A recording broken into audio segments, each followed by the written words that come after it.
Wel, bore da. Fel oedd Aaron yn dweud, ni'n parhau yn ein cyfres ni o deithiau drwy Genesis y bore yma. Ac i ni'n edrych bore yma ar taith arall mae Abram yn ei gymryd. Os chi'n cofio wythnos diwetha, wnaethon ni weld Abram yn cael ei alw gan Dduw o i'r y Caldeaid, o ei eilyn addoliaeth, fe a'i deiliau, a gael ei alw allan o hynna i fywyd newydd gyda'r arglwydd. Welwn ni bod yna genedlaethau wedi bod o neb yn galw ar yr arglwydd, ond bod Duw drwy ras yn galw Abraham fel ei fod bellach yn addoli Duw.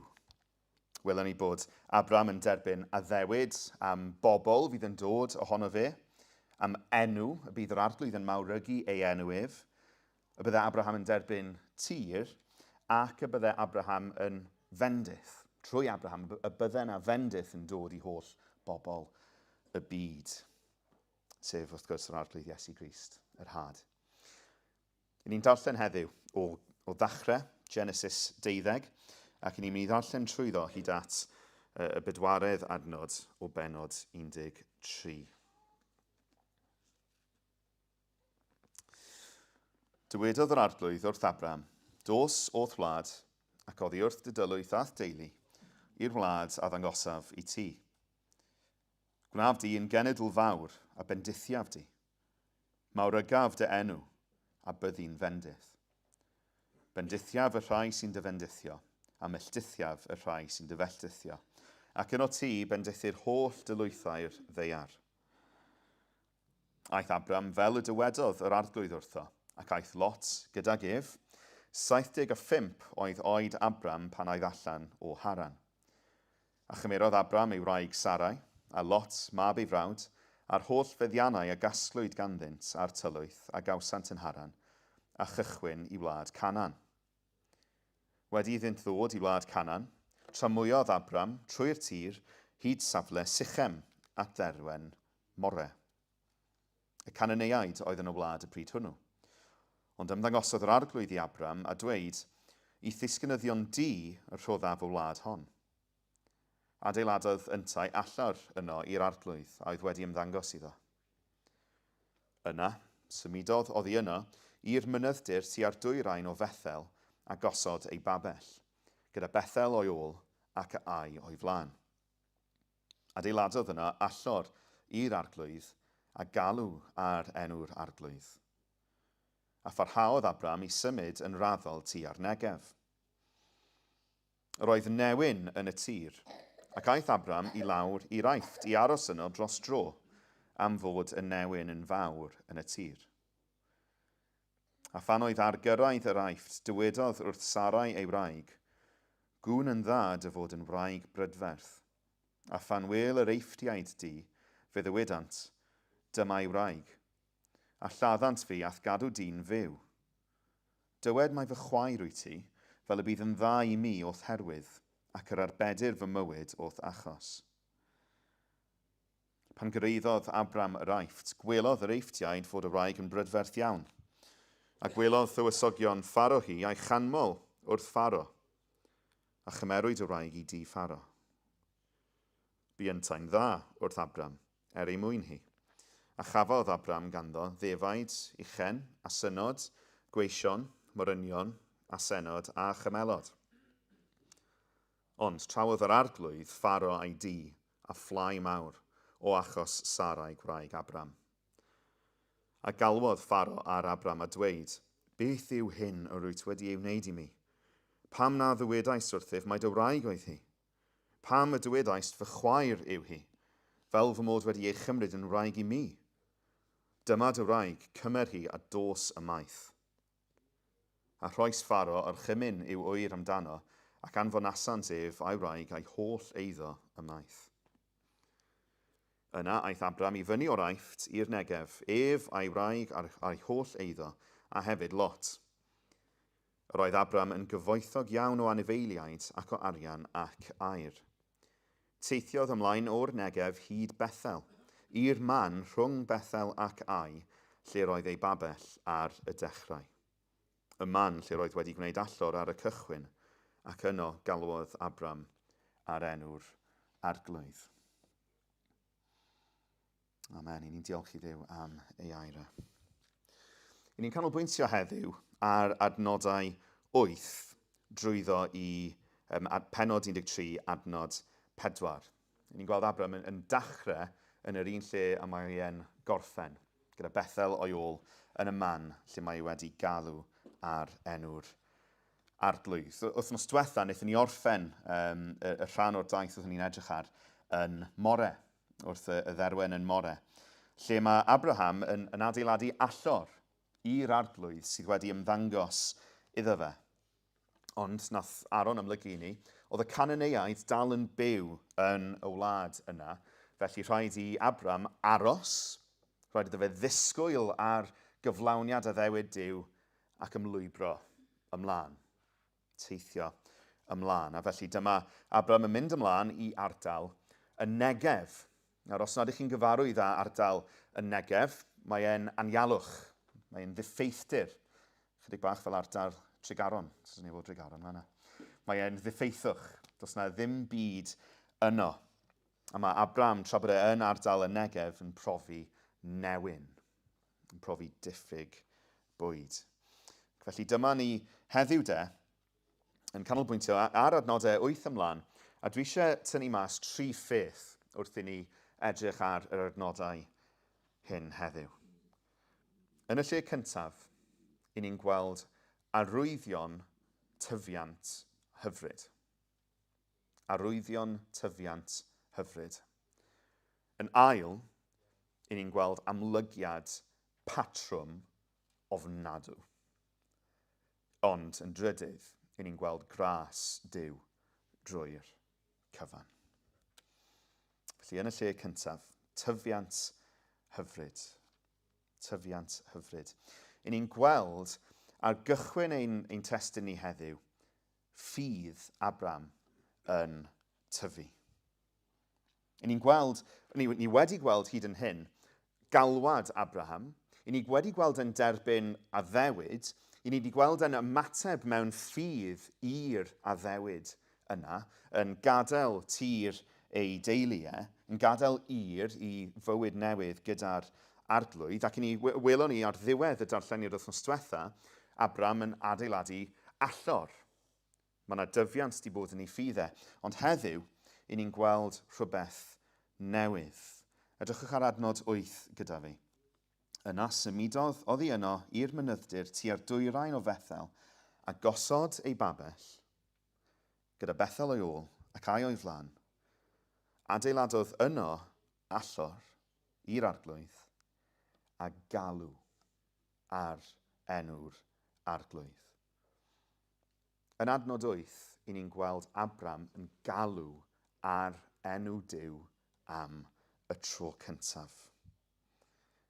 Mae awdur Genesis wedi gosod pethau mas ym mhenod 12 fel bod ni'n gweld datblygiad a thyfiant ffydd Abraham. Tan ar ddiwedd adnod 8 fyna, mae Abraham ei hun yn galw ar enw Duw. Ac yn defnyddio enw personol Duw. Chi'n gweld, os oes gennych chi yn Saesneg, Lord yn y prif lythrennau, arglwydd yn y prif lythrennau yn y Gymraeg, Yahweh. Mae Abram di cyrraedd pwynt nawr lle mae e'n defnyddio enw personol Duw. Mae yna arwydd fan hyn o dyfiant perthynas. Mae Abram mewn perthynas gyda'r arglwydd. Mae ffyddau, pan nath y gredu yn y lle cyntaf ar ddechrau pennod 12, credu'r addewid a gadael i dirau, ond mae ffyddau nawr yn dwyn ffrwyth perthynol. Mae yna berthynas yma rhwng Abram a'r arglwydd.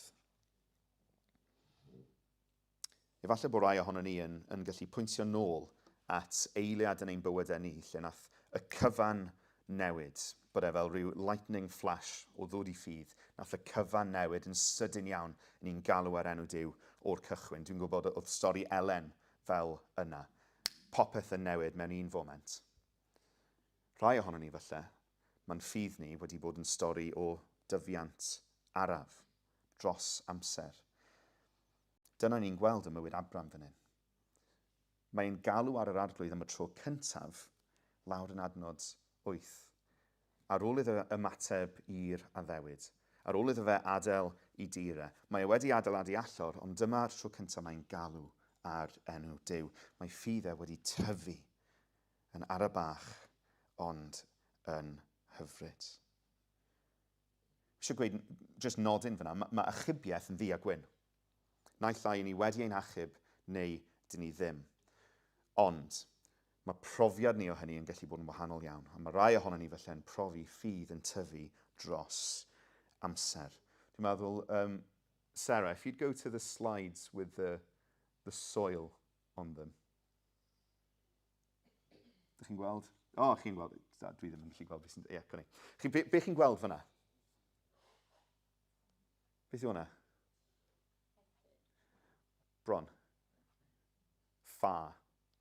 Bean yw hwnna. Ffa. Mae'r ffa yna wedi plannu yn y pridd. Mae yna. Sarah, os ydy'r sleid nesaf? Mae'r ffa wedi dechrau dwy'n greiddiau. Os unrhyw arwyddion uwch ben y tir eto? Na. Ond mae'r ffa yno, mae'n amlwg yn fyw a mae'n dechrau tyfu i reiddiau fe. Sarah, sut i mlaen to?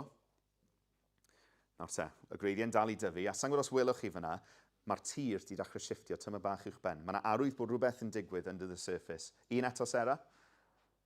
Nawr chi'n gweld, uwch ben y tir, mae yna rhywbeth gweladwy iawn bod rhywbeth yn tyfu fan hyn. Mae'r greiddiau'n dal i fynd, ond wedyn un to, Sarah. Rhaid fi stitcho cwbl o luniau at ei gilydd fan hyn. Nawr, mae'r peth byw yna wedi torri'r arwyneb.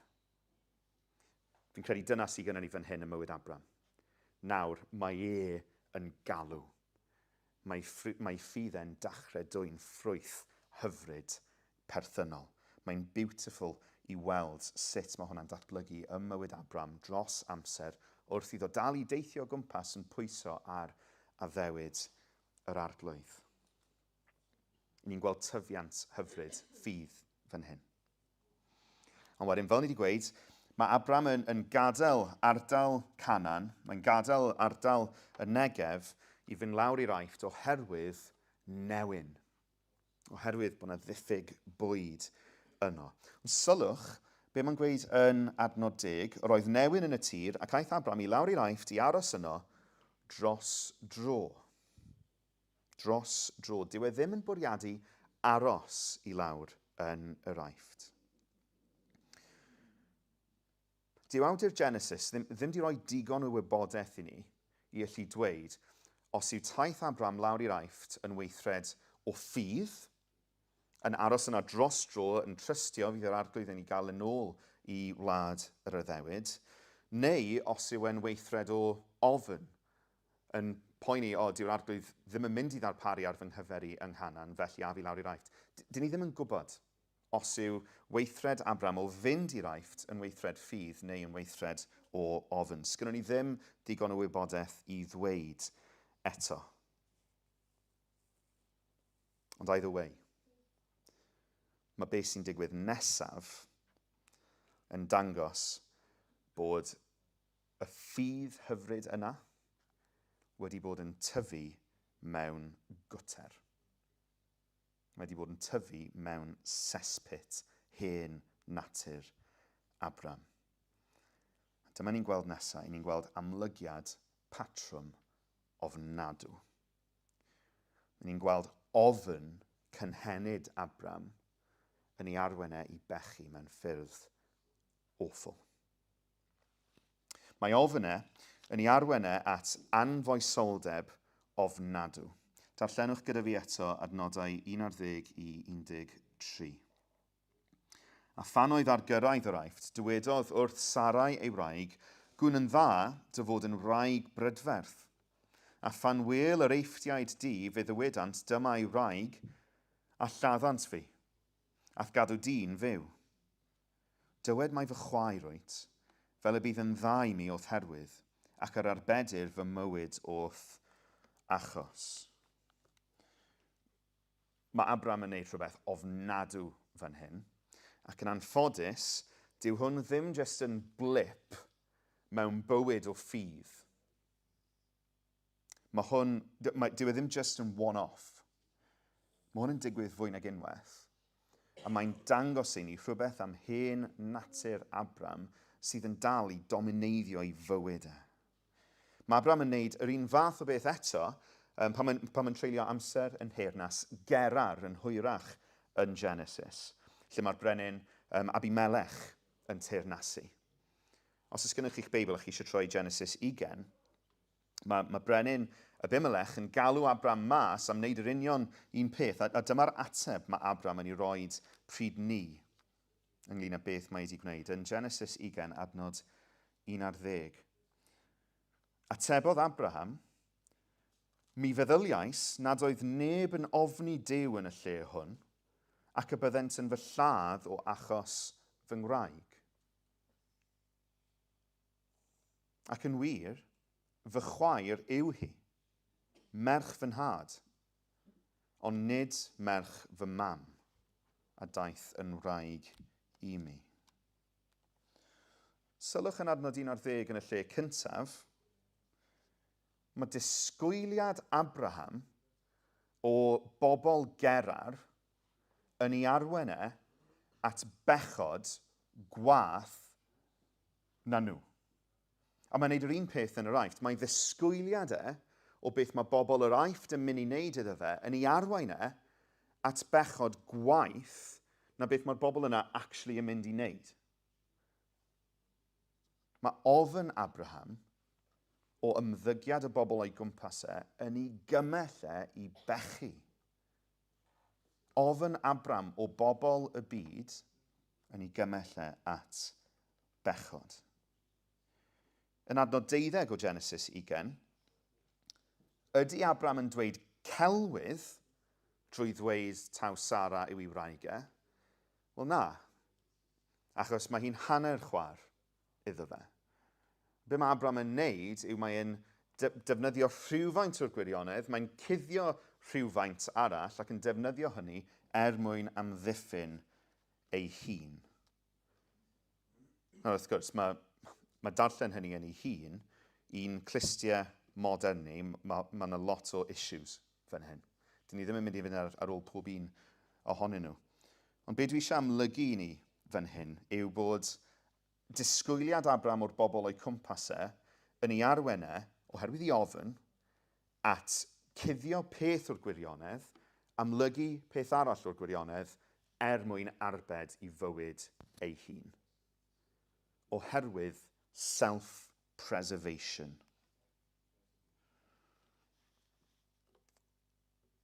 Ystyriwch hynny.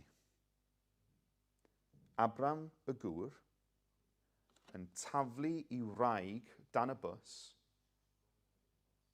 mwyn fe ei hun. Beth yw patrwm gŵr a graig? Ephesied 5, adnodau 25 i 28. Chwi wyr, carwch eich gwragedd fel y carodd Crist yn tair eglwys a'i roi ei hun drosti hi. I'w sancteiddio, a'i glanhau, a'r golchiad dŵr a'r gair mwyn iddo ef ei hun ei chyflwyno iddo'i hun yn ei llawn o goniant.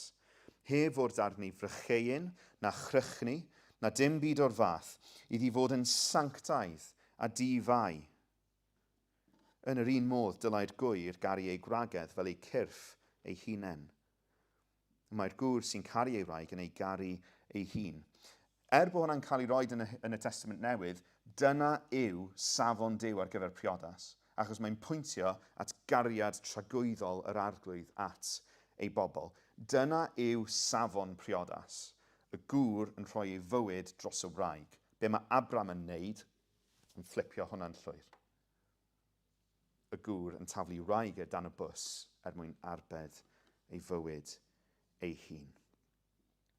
Lle mae gan Abram alwad i godi ei wraigiau mewn urddas, mewn anrhydedd, fel mae Paul yn ysgrifennu i'r Ephesied, i fod yn sanctaidd ac i fod yn ddi-fai, be mae e'n wneud? Mae e'n gwneud hun complicit yn ei bechod ef, drwy roi hi ffwrdd, drwy prostitutio hi ffwrdd i ddynion eraill, fel bod e'n cael byw. A mae hwn yn fwy na just gweithred o kind of ymateb yn sydyn i amgylchiadau mwyn ceisio arbed i fywydau. Mae hwn yn wath beth, mae hwn yn premeditated. Genesis 20, adnod 13. Pan barodd Duw i mi adael tŷ fy nhad, reit nôl ar gychwyn i daethau, dywedais wrthi hi, wrth Sara, mynaf y gymwynas hon genet. I ble bynnag y rawn, dywed amdanaf fy mrawd yw ef. Mae hwn yn premeditated. Mae hwn yn benderfyniad, rhywbeth mae Abram di gofyn gan Sarai o pan gadodd i'r Caldeiaid. Pan nath Abram gadael tir i dadau mewn ffydd, nath e wneud hynny hefyd gan bechu.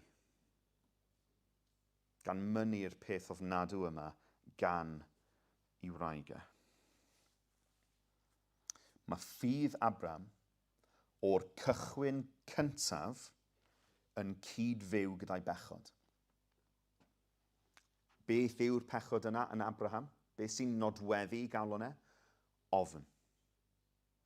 Ofn. Self-preservation. Eisiau sicrhau ei legacy ef ei hun a'i fywyd ef ei hun. Wrth gwrs, be mae Duw di addo iddo fe? Bydde fe'n mawrygu i enw. A bydde fe'n sicrhau pobl i Abram. A bydde fe'n sicrhau tir iddo fe. Mae'r arglwydd di addo i Abraham tu ôl hynny i gyd i fod e'n mynd i gadw e. Ond mae Abraham, oherwydd i ofyn yn pechu, tra'n dal ar ffydd hefyd. Yn hytrach na trystio am ddiffyniad yr arglwydd, mae Abram yn trefnu am ddiffyniad aniwiol. Yn hytrach na trystio yn amddiffyniad yr arglwydd, mae Abram yn trefnu am ddiffyniad aniwiol. Nawr, o'n i'n gofyn i... O'n i'n rhoi bach o spoilers i Elen ar y car, ynglyn â beth o'n i'n edrych ar heddiw. Y boi ma, Abram, sydd wedi credu a wedi gadael tir i dadau, tra ar yr un llaw wedi pechu'n erbyn i wraigau mewn ffordd ofnadw. Pwy mae Paul yn dweud i ni'n blant iddo fe? Galatied 3:7. Gwyddwch gan hynny am bobl ffydd, mae hwy yw plant Abraham. Dyma yw ein tad ysbrydol ni. Abram yw ein tad ysbrydol ni. Dyn sydd wedi cael ei gyfiawnhau yn llwyr drwy ras Duw oherwydd ei ffyddau. Ond ar yr un llaw, ni'n gweld pechod yn preswylio yn ei hen gnawdau. Ac i ni fel bobl ffydd heddiw yn rhai sydd hefyd wedi ein cyfiawnhau yn llwyr drwy ras Duw, yn gallu sefyll ger bron Duw yn lan yn ei olwg, tra'n bod ni hefyd yn cario gwmpas y pechod sydd yn preswylio yn ein hen natur ni. Nawr fi'n gweud hynny fel un o'r bobl hynny. Adnod sydd wedi bod yn pwyso arno fi am y dyddiau diwethaf yma yw be mae Eseia'n dweud wrth iddo fe gwrdd ar arglwydd, gwai fi, oherwydd dyn a gwefusau aflan y dwyf. Wrth i fi siarad am bechod Abram, gobeithio nid mewn ffordd sy'n ei gondemio fe, ond wrth i fi siarad am bechod Abraham, dwi'n dweud hynny gyda gwefusau pechadurus. Dwi'n un fel Abram. Chi hefyd yn bobl fel Abram. Os ydych chi'n credu, chi'n bobl sydd yn meddu ar ffydd, ond hefyd yn cario'r hen gnawd gyda chi. A mae hynny'n arwain i as goffo'r cydnabod rhywbeth sylweddol. Mae Cristnogion heddiw, mae dilynwyr Iesu Grist, pobl sydd yn gyfiawn yng ngolwg Duw, yn capable o batrwm o bechod premeditated ofnadw. Mae rhaid i ni gydnabod hynny. Ond wedi dweud hynny, mae gynnon ni, Cristnogion heddiw, bethau nad oedd gan Abram. Mae gynnon ni gwell arfau i ymladd yn erbyn yr hen gnawd. Mae gynnon ni gyflawnder gair Duw, sydd fel cleddyf i frwydro'r hen gnawd. Mae gynnon ni eglwys. Gan Abram ddim hynny. Mae gynnon ni ein gilydd, mwyn ein cymell ein gilydd, mwyn helpu ein gilydd, i droi, i godi ein llygad ni at yr arglwydd Iesu Grist, a trwyddo fe rhoi i farwolaeth yr hen gnawd. Mae gynnon ni ein gilydd. A mae gynnon ni Duw ei hun yno ni.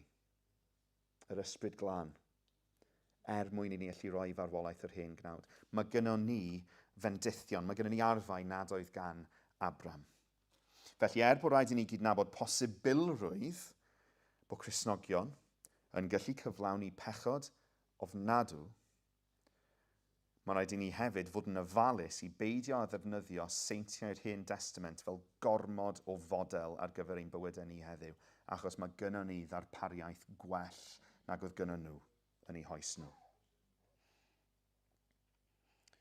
Ni yn yr un frwydr ag oedd Abram yn erbyn yr hen gnawd, ond mae gynnon ni well arfau. Ond mae yna rhywbeth pwysig mae rhaid i ni nodi am fywyd Abram cyn ein bod ni'n symud ymlaen i'r pwynt olaf heddiw. Beth oedd pechod nodweddiadol Abram? Ofn a self-preservation. Eisiau sicrhau ei ddyfodol ei hun a dyfodol ei enw. Beth yw'r digwyddiad mawr sydd yn digwydd tua diwedd bywyd Abram, sy'n dangos yn y pen draw ei fod e'n gorchfygu bechodau, pan mae'r arglwydd yn galw arno fe i offrym i Isaac, i legacy e, y ffordd mae ei deulu e'n mynd i barhau, mae Abram yn fodlon. Mae'n cyrraedd pwynt lle mae'n gorchfygu y deheuad yna i preserfio'i hunan, i sicrhau legacy ei hunan, mae'n fodlon rhoi hynny yn y pen draw yn nwylo'r arglwydd. I ni'n gweld y mywyd Abram yn y pen draw bod Duw trwyddo fe yn ennill. A mae hynny yn mynd i fod yn farc o fywyd y Cristion. I ni wedi ein cyfiawnhau drwy ffydd tra yn cerdded o gwmpas yn yr hen natur, ond os ydyn ni yng Nghrist yn y pen draw, fyddwn ni'n ennill. Fe fydd na buddugoliaeth dros bechod. Nawr, wrth i ni cymryd cam yn ôl ac ystyried be ni wedi gweld heddiw, y trydydd pwynt dwi eisiau nodi yw drwy'r cyfan, yn wyneb pechod tywyllach Abram, mae Duw yn raslon. A mae Duw yn ffyddlon hyd yn oed pan dyw Abram ddim. Nath Aron wneud y mor glir un wythnos diwetha, doedd Abram ddim yn heiddi gras Duw yn y lle cyntaf. Nôl ar ddechrau Genesis 12, doedd e ddim yn heiddi gras. Oedd e'n hollol anhaeddiannol, oedd e'n addoli eilinoed, doedd e ddim yn heiddi gras. Ydy ymddygiadau heddiw yn disqualifio fe rhag gras? Na, achos gras yw e. Mae Abram yn parhau yn anhaeddiannol. Mae'n dangos i ni yn testyn ni heddiw bod e'n parhau yn hollol anhaeddiannol o ffafr Duw, ac eto, oherwydd bod Duw yn raslon, mae e'n trigarhau. Nid bywyd o ddechrau drwy ras a wedyn gorffen drwy ryw heiddiant yno ni yw bywyd y Cristion. Bywyd o anheilyngdod yno ni'n hunain. Bywyd o ras. Bywyd lle ni'n pwyso ar heiddiant Crist. Ni'n gweld hynny gyda Abram y bore yma. Dyw'r methiant moesol enfawr yma sydd yn nodweddu cerddediad Abram o'r cychwyn, dyw e ddim yn disqualifio fe. Dyw e ddim yn ei wneud e'n llai heiddiannol achos doedd e byth yn heiddiannol yn y lle cyntaf. Oedd e byth am heiddiant Abram. Oedd e i gyd am ras yr arglwydd. Does gan Abram ddim heiddiant full stop. Does gennych chi a fi ddim heiddiant yn ein hunain full stop. Does na ddim byd fedrwn ni wneud i ennill ffafr Duw. Dim byd. I ni'n hollol ddibynnol ar ras. Ac yn ei rasau, mae Duw yn cael Abram allan o'i dwll. I ni'n gweld yn adnod 17, ond trawodd yr arglwydd Pharo a'i dŷ a phlai mawr o achos Sarai gwraig Abraham. Mae Abram off rywle wedi derbyn pob math o gyfoeth gan Pharo, yn byw yn yr Aifft lle mae yna fwyd. Mae Abram yn ei feddwl oni bai am y ffaith bod ei wraigau yn palas Pharo, mae Abram yn sorted. Ond dyw e ddim yn deall bod e mewn twll, llwyr, moesol. Ond mae'r arglwydd yn camu mewn. Mae'r arglwydd yn taro tŷ Pharo gyda'r plai yma, ac yn amlygu i Pharo beth sydd wedi digwydd. Fel bod Pharo wedyn yn dod at Abram ac yn dweud, beth yw hyn yr wyt wedi ei wneud i mi? Pam na ddywedais wrthyf mae dy wraig oedd hi? Pam y dywedais fy chwaer yw hi, fel fy mod wedi ei chymryd yn wraig i mi? Dyma dy wraig, cymer hi a dos y maith. Chi'n cofio beth oedd ofyn Abram reit nôl ar y cychwyn? Bod nhw'n mynd i'w laddau mwyn cael Sarai? Be mae Pharo yn neud, ar ôl ffindio mas taw Sarai i'w wraig, mae'n danfon nhw ar ei ffordd nhw. Gyda'r holl eiddo mae Pharo di roed i Abram yn y lle cyntaf. Ond sut mae hwnna di digwydd oherwydd bod Duw yn ei ras wedi sortio'r sefyllfa. Duw sydd wedi cael Abram allan o'i dwll. Ac bod Abram yn hollol anheifiannol, lle mae e'n benni lan? Teithiodd ymlaen o'r Negef hyd Bethel i'r man rhwng Bethel ac Ai, lle roedd ei babell ar y dechrau. Y man lle roedd wedi gwneud allor ar y cychwyn, ac yno galwodd Abram ar enw'r arglwydd. Ar ddechrau'r daith, mae Abram yn galw ar enw Duw. Mae e'n mynd ar drywydd ofnadw i lawr i'r Aifft, yn cyflawni pechod ofnadw, ac yn neud dim byd i geisio sortio fe. Ond mae Duw drwy ras yn dod ag Abram yn ôl i'r man lle mae e unwaith eto yn galw ar enw'r arglwydd. Mae Duw yn adfer Abram i'w addoliau a dyw Abram ddim di wneud dim. Zero. Os ydych chi heddiw yn ffindio'ch hunain mewn twll o bechod, does yna ddim byd fedrwch chi wneud i gael eich hunain mas. Mae rhaid i'r arglwydd ymyrryd. Fe yw'r unig un sy'n gallu achub ni o'n pechod. Fel Cristnogion hefyd, os ydyn ni'n ffindio'n hunain mewn patrwm o bechod, dim ond yr arglwydd sy'n gallu cael ni allan ohono fe. Felly trowch at Dduw. Os ydyn ni'n camu nôl o'r stori yma, ac ystyried taith Abram hyd yn hyn, nath e adael i'r y Caldeiaid gyda ffydd yn addewid Duw, ond yn y llaw arall oedd e'n dal y pechod yma, o eisiau gwarchod ei fywyd ei hun. Mae bywyd Abraham, ein tad ysbrydol ni, yn fywyd o ffydd amherffaith. Mae'n fywyd o ffydd amherffaith. Nid ffydd perffaith sy'n achub. Gwrthrych perffaith ein ffydd sy'n achub. Perffeithrwydd Crist, cyflawnder Crist fel gwaredwr sy'n ein achub ni. Cyflawnder gwaith Crist drosom ni. Yr hyn mae e wedi gwneud, y cyfiawnder perffaith mae e wedi ennill drwy fywydau. Ei aberthau unwaith ac am byth mwyn delio gyda'n holl bechod ni, ein gorffennol ni, y pechod sydd yno ni nawr, y pechod i ni mynd i'w gyflawni eto, hyd yn oed ein natur pechadurus ni. Mae gwaith Crist ar y groes ac atgyfodi o'r bedd yn trechu pŵer angau a phechod. Mae'r gwaith yna mor gyflawn, mor berffaith, mor gynhwysfawr. Mae'r ffydd lleiaf yn y gwaith yna yn achub. Nid maint eich ffydd sydd yn achub chi. Nid pirdeb eich ffydd sydd yn achub chi. Nid ffydd perffaith, ond yn hytrach y gwrthrych. Crist Iesu.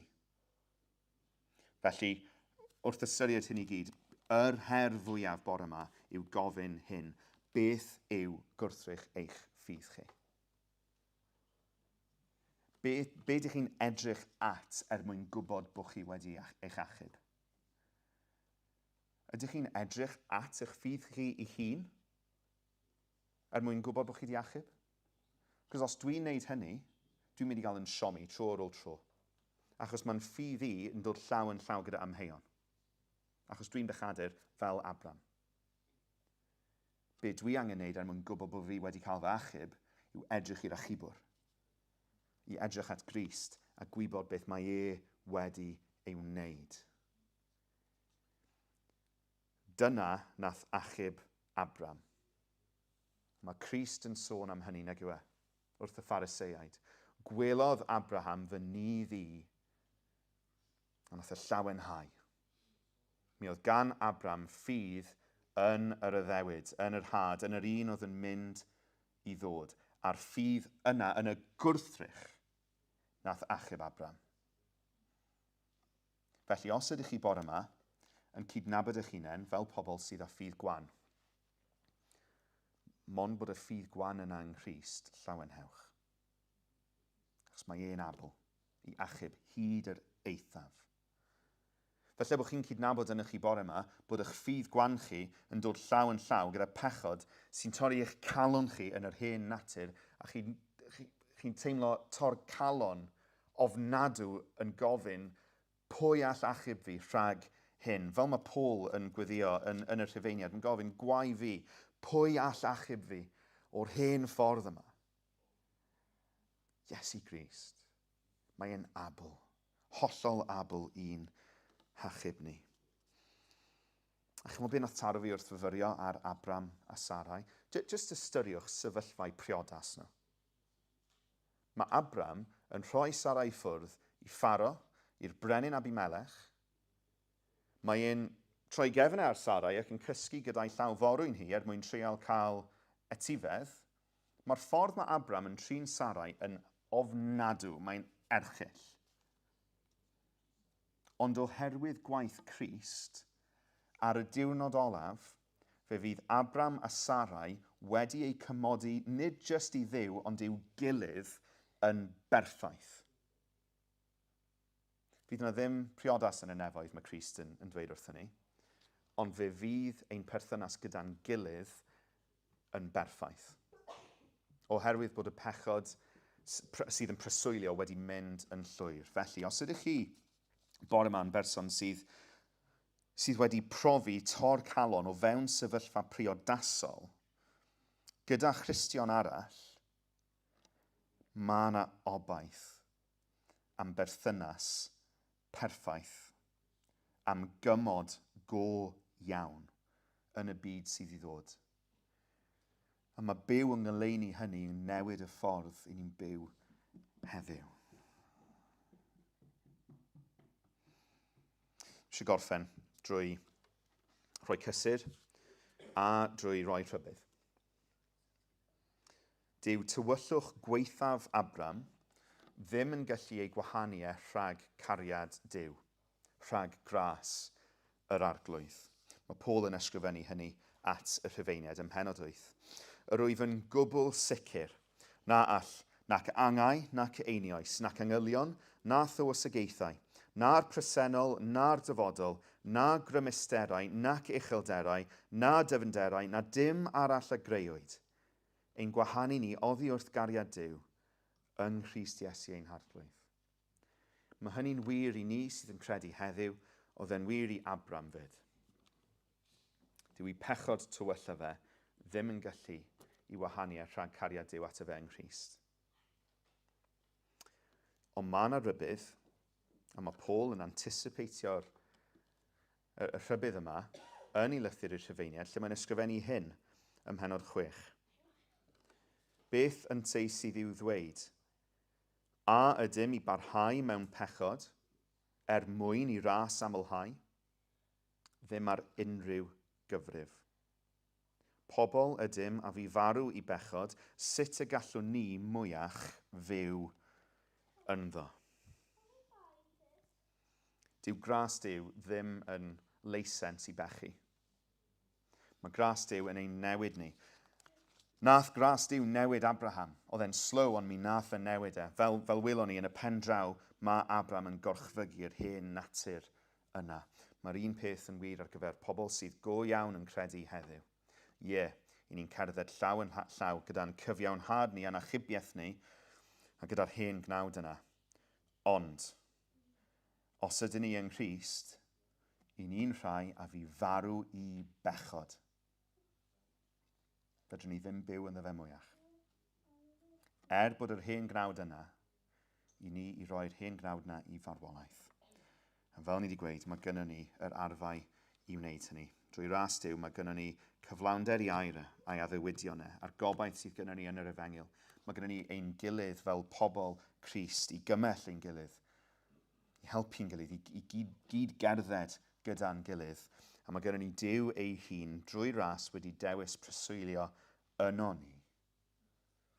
Fel ein bod ni'n gallu bod yn rhai sydd wedi marw i bechod a ddim byw ynddo fe mwyach.